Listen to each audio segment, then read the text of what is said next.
আলোচিত নারী উদ্যোক্তার তনির স্বামী মারা গেছেন।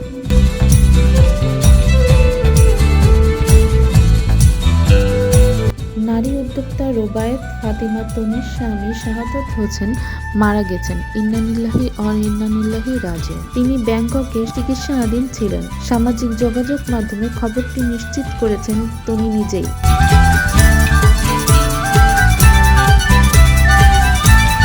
আজ 15 জানুয়ারি বুধবার নিজের ফেসবুকে তিনি লিখেছেন, সে আর নেই। ব্যাংককের সময় রাত 3টা 3 মিনিটে আমাকে সারা জীবনের মতো একা করে চলে গেছে।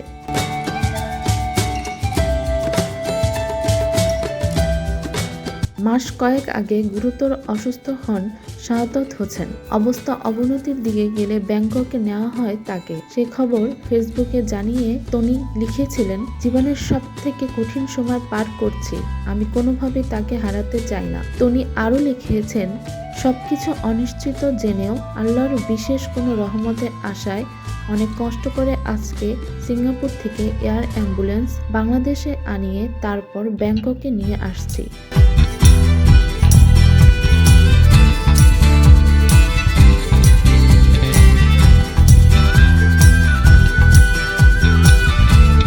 আমার জীবনের সবটুকু দিয়ে চেষ্টা করছি, বাকি আল্লাহর ইচ্ছা। সবার কাছে দোয়া চেয়ে তনি শেষে লিখেছেন, সবাই দোয়া করবেন আমার ছেলের জন্য, হলো আল্লাহ যেন তাকে বাঁচিয়ে রাখে। কিন্তু শেষ রক্ষা হলো না, চিরতরে চলে গেলেন এই নারী উদ্যোক্তার স্বামী।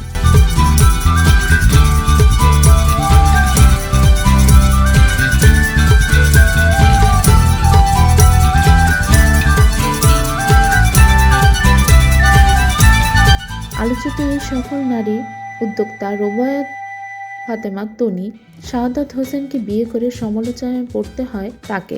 তারপরও কোনো বাধাই আটকাতে পারেনি তাদেরকে।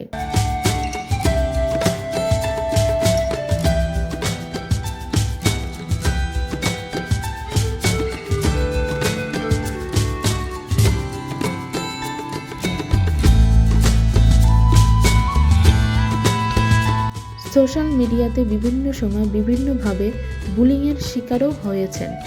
বাংলাদেশ আর্থসামাজিক প্রেক্ষাপটে একজন নারী উদ্যোক্তা, নিজেই সাহসী প্রচেষ্টায় সফল উদ্যোক্তা, অন্যদের কর্মসংস্থান সৃষ্টিতে গুরুত্বপূর্ণ ভূমিকা পালন করেছেন তনি।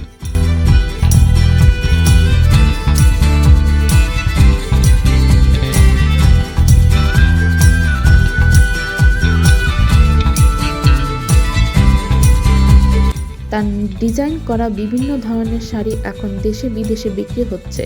গৃহিণী হয়েও তিনি একজন সফল উদ্যোক্তা। তবে এ যাত্রা তার জন্য মোটেও সহজ ছিল না। অনেক চড়াই উতরাই পেরিয়ে তিনি এখন ফ্যাশন হাউস সানভি বাই তনির স্বত্বাধিকারী।